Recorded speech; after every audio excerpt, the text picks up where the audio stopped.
The best healthcare is there in ways big and small. There when we most and least expect it. We may not see it, but we feel it. It lets us know we're not in this alone. Everyone deserves a healthcare partner who never quits. One who's there for what matters. United Healthcare. There for what matters. It's Not Your Fault is a podcast. It's Not Your Fault is a podcast for parents, caregivers, and young people navigating the world and its challenges. Here's your host, Brandon Jones. Greetings and welcome back to another installment of It Is Not Your Fault, a teen mental health podcast. I am your host, Brandon Jones. And on today's episode, we are talking about the growth mindset and how we can utilize that to empower teens. Now, oftentimes in the podcast, I like to focus on, various different diagnoses, reports that come out, and then always give tips and strategies on how parents, caregivers, and youth workers can engage with young people. I also give out tips on how young people can work with themselves and their friends and their peers. It's things that I think I've kind of talked around, but haven't talked directly about just yet, is fostering this concept of a growth mindset. Now, the growth mindset concept comes from Dr. Carol Deswick, who wrote a book about the growth mindset that was a big-time bestseller, and a lot of people have utilized it in the business sector. A lot of people use it in the self-help and personal development sector. And what Dr. Carol Deswick has done, she took a lot of her focus in her studies around how to develop youth constructively and what happens when young people grow up in what's called a growth mindset versus when people grow up in a fixed mindset. What the research has said is these growth mindset opportunities allow for better outcomes once youth become adults and live so on and so forth. So I want to talk a little bit about this concept of growth mindset because I think a lot of times as parents, caregivers, and youth workers, we don't always understand what our role is when it comes to the growth mindset, and we just expect adolescents to figure it out on their own. And I think that's a huge problem. I think that, yes, there will be teens and young people who will navigate systems and figure out how to enter this space of a growth mindset on their own, but we have to set them up. We have to give them a foundation and a frame to get there if possible, or a system. I think I'm a big time systems person. I think we can help create these habits and these systems. Young people will do what they need to do to follow suit. So let's talk a little bit about what the growth mindset is a little further. So understanding the growth mindset, a growth mindset is the belief that the abilities and intelligence can be developed through dedication, hard work, and learning. So when young people are encouraged to dedicate themselves, be very intentional and focused, when they put in hard work, which is being consistent and doing their best, and they're open to learning, they have better outcomes. Now, open to learning can be a little bit subjective. We want to make sure that young people are encouraged to always seek knowledge. Don't just take any answer as the correct answer. Don't expect people to give you the answer. Be willing to go find things out and understand the actual context of what's going on. And unfortunately, a lot of youth have lost that ability in today's society. Let's just be honest. Youth have been, and adults, let's not get it twisted, but mainly youth have definitely fall victim to this microwave society that has been developing over the last 20 plus years of instant gratification, instant results, instant answers. I mean, literally, we can ask our devices and the AI a question and it gives us a very accurate answer. But how do we come to that answer? How do we decipher between things? All these things are important for fostering the growth mindset. Let's go a little bit deeper on the growth mindset. So in contrast to a fixed mindset, which suggests that one's qualities are innate and unchangeable. So the fixed mindset says, you know what, people are just born with it. They came from a good family. They had that silver spoon in their mouth. Their parents or grandparents or their great grandparents set them up for success. And that's the way that they are versus other people who weren't born with those privileges or even those skill sets and they can't grow. The growth mindset, therefore, encourages a positive attitude towards challenges and embraces an embrace of efforts as a path to mastery, and the understanding that setbacks are opportunities for learning and improvements. Now, again, we want all children to be able to tap into this thing we call the growth mindset, being able to dedicate yourself and be intentional, being able to give your best effort at any goal, being able to keep an open frame and a curious mind to learn as much as possible, and not believe in this unchangeable innate possibilities based on how you were born or what you have gone through. And I'm a testament of that myself. I was always told, I shouldn't say I thought it. I was always told I was a pretty smart kid, but my upbringing, it did not, it wouldn't allow, to be honest, I probably shouldn't be in the position that I'm in today based on some of the things that I experienced growing up as a kid. I know a lot of my peers who had similar experiences as me have not had the same level of quote unquote success or stability, as I like to say, in our lives. And that's unfortunate. I've had friends that I grew up with that are in jail, dead. I have friends who are addicted to drugs. I have friends who they are isolated and lonely because everybody has separated themselves from them. And, it's not, part of it is their own choices in life, but also part of it was they didn't always have people pushing them and helping them get to that level of utilizing something like the growth mindset. So what goes into this growth mindset thing? What should we as parents, caregivers, and youth workers be focusing on? Well, one is building resiliency. And we know one of the keys to resiliency is healthy relationships. But just not beyond healthy relationships, we also want adolescents, not adolescents, adolescent. That sounds like a podcast name, by the way. So somebody who may be inspired by this, adolescents might be a good podcast title. But we want adolescents to make sure that they have time for transition, that they come with a lot, because, a lot of times things come with challenges.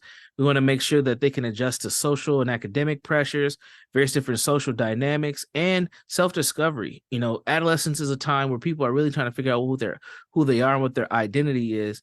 And what the growth mindset does is allows them to persevere through setbacks and things that may be challenging so that they can continue to learn about themselves and the world around them. So resiliency not only helps them navigate the tumultuous teenage years, but it also lays the groundwork for a resilient approach to adult challenges as well. And we know we have so many young people in our lives who are dealing with the adult situations. They had to grow up fast. I was one of those kids myself. And, having that growth mindset definitely allowed me to navigate through some very challenging times. And it made things a lot easier when I became an adult because I've gone through so much adversity and perseverance in the past that I've been able to navigate and just keep moving forward. And I didn't take things as so much pressure. I remember being in college and I would have friends that would be, they'll be crying in their dorm room and just struggling because they had to deal with some adversity. And I just look at them like, man, that's not even that tough. Like, I've been through way tougher stuff than this. I can keep pushing. So it's important to always keep that growth mindset engaged and vibrant. So that's one, right? I think the embracing of learning, I've emphasized this a lot, but really, teens with the growth mindset are more likely to seek out challenges, take risks, and put in the effort that's required to master any new skill or talent. That's huge. In this current world, this gig economy that we're living in now, and we will definitely be going to be living in as the young adolescents of today become adults, they have to be able to hone in skills and talents.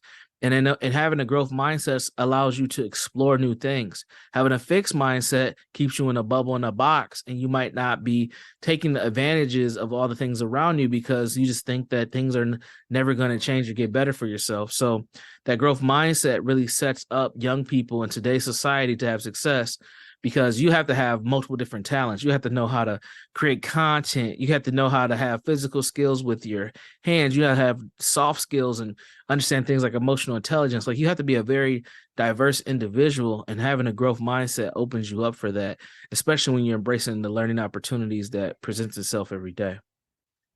It also encourages effort. This is a big one. A lot of people think that teenagers are just lazy bums. They don't get up off their butts. They don't do anything. And I know those are not always the most PC things to say, but that's how people think. And what the growth mindset does is it encourages effort. Get out there and try things, make mistakes, learn from them, make your losses lessons and your failures blessings. That's the growth mindset's all about that. And we want teenagers to do that. And we want them to know when they do have setbacks, and as they're going down these pathways, that they're also trying to improve themselves, understand what didn't work and why, and what they can do differently to continue to move forward. The next thing that I think is important for the growth mindset is that it promotes a positive self-image. As young people go through this identity development stage, they will change their images several different times. It's not just their images, but also their identities. They will try different groups, different focuses, different interests. But at the end of the day, they have to have a positive self-image, no matter where they land in the social grouping of things or the social conditioning. They have to have a positive self-image, because we don't want young people struggling with mental health crises or issues. And a lot of that comes from self-esteem. But that self-esteem is built on things like love and belonging, physiological needs. It's built on, acceptance into groups, belonging, and significance. And it's important for us to make sure that these young people have a positive self-image, no matter how they identify or what they're doing, to keep them just, interested in socializing. It keeps them interested in moving forward in life. So what a growth mindset does is it contributes to a healthier self-image by reinforcing the idea that individuals are not limited by their current abilities. There's more to learn. There's more to do. Sometimes people like to use the terms of the grass is green on the other side. That definitely can be possible here with the growth mindset. So that's pretty much the conclusion. I mean, I'm going to just whittle it down here and just really emphasize that it's important to install this growth mindset in today's adolescents. It's one of the key things that they're going to need to be competitive in this society, to keep moving forward, to find a way to be stable and have a healthy life, is by having a growth mindset. I think that a growth mindset is closely connected to well-being and making sure that young people stay healthy as possible as they move forward. So installing a growth mindset in teens is a powerful investment in their future success and well-being by fostering resiliency, promoting love for learning, encouraging efforts, and nurturing positive self-esteem. A growth mindset equips adolescents with the tools they need to navigate complexities during adolescence and their teen years, and even way beyond that. So as parent, educators, mentors, youth workers, caregivers, it's very important that we know that we play a critical role in cultivating a mindset that empowers our teens to embrace challenges, be persistent through difficulties, and unlock their full potential. Man, let's get to work. We got to encourage these young people. It's not just enough to be present. We have to show them systems. We have to model behaviors, and we have to pump encouragement into them like no other. Encouragement to a young person is like water to a plant or a tree. If it doesn't get that nourishment, it won't grow the way we want it to grow. So use the growth mindset framework, continue to rock with this podcast and all the other podcasts on Shaletta Makes Me Laugh. I'm your host of this podcast, which is It Is Not Your Fault, a teen mental health podcast. I'm Brandon Jones. And remember, you can check us out in 3 different spaces and places. The first one is you can check me out on my own website, jegna.org. That's JEGNA.org, jegna.org. You can also check us out on the Facebook group, where you'll find these tips that I shared in today's podcast and others. Just go ahead and search It Is Not Your Fault podcast in the Facebook search engine. You will find us, add us, find the tips there, ask us questions. And lastly, you can find us at ShalettaMakesMeLaugh.com. That's ShalettaMakesMeLaugh.com. We will check you out in the next podcast. Peace. To check out previous episodes of It's Not Your Fault, or to learn more about Brandon Jones, log on to ShalettaMakesMeLaugh.com. Coming soon, it's the Power of People Institute's Wellness Village, coming up on the North Side on November 18th. This is where you can take advantage of free healthcare services and a free lunch too. Yes, I said free. There will be free blood pressure checks and free A1C checks, free dental fluoride applications, free COVID-19 tests, and free updated COVID-19 vaccines. You will even earn a $50 gift card when you get your COVID-19 vaccine. Healthcare professionals from our community will be there to take care of you and answer any of your questions. So, see you at 618th Avenue North in Minneapolis on November 18th. The Wellness Village is from 11 a.m. to 3 p.m. Come one, come all, come hungry. Walk-ins are welcome. Ridership on Metro Transit is up. The number of folks taking buses, light rail, commuter trains has jumped by 21% over last year. This means more reliable, extended service and more connection for all of us riders. Have you noticed the expanded service on some key routes? Trips have been added to the Metro Orange line, and the frequency has improved to every 15 minutes. And the Metro A line operates every 10 minutes between noon and 6 p.m. on weekdays. Not only that, the bus route that operates in the core routes 2, 10, and 18 all have weekday service increased to every 10 minutes between noon and 6 p.m. All across the system, you're seeing service that is available earlier and later, and more service available on weekends. So come along for the ride on your Metro Transit. It's not just another day in your life. Things are changing for the better. At Comcast, we see those changes, and we're thinking about how we use technology today to live, work, learn, and play. And we're building for the future now, so we're better prepared for the wants and needs of tomorrow. That's why Comcast is rolling out multi-gig internet speeds to more than 50 million homes and businesses before the end of 2025, making our already industry-leading network even faster, smarter, greener, and more reliable. Over the decades, Comcast has been your partner, working hard to serve your community, and will continue to be your partner. We're expanding our gigabits so you can enjoy the tiny bits that matter most. When I walked across that stage at my high school graduation, I was excited, but confused about my next step. Then I walked through the doors at Doherty Family College. Doherty Family College is part of the University of St. Thomas. It's a 2-year college that lets you earn an associate's degree and puts you on a path to your bachelor's degree. Classes are small, so I have a personal relationship with professors committed to my success. Like the name says, they treat us like family. They call us scholars because they believe we could do anything we put our minds to. They set us up for excellence with free tutoring, and that's not the only thing that's free. Laptops, books, even breakfast and lunch, and bus fare. That's part of the package here at Doherty Family College. It's even free to apply. So do like I did. Go to dfc.stthomas.edu and set up a tour. We'd be excited to welcome you to our family here at Doherty Family College. You know Shaletta makes you laugh, but did you know Shaletta Brundage can also make you think and boost your business? Media personality, activist, and comedian Shaletta Brundage founded Shaletta Makes Me Laugh to celebrate and share the best of Black culture. It's a podcasting platform. You can download 10 weekly podcasts hosted by African-American subject experts at ShalettaMakesMeLaugh.com or wherever you find your favorite podcasts. ShalettaMakesMeLaugh.com is also a production house, creating broadcast quality commercial content. And Shaletta and her team of storytellers create powerful promotional campaigns to get businesses the brand awareness they're looking for. Some of Minnesota's top businesses trust Shaletta, and you can too. Get out the word about your events and products and get in front of communities of color with ShalettaMakesMeLaugh.com. She's got the power to help your business. Metro Transit is hiring.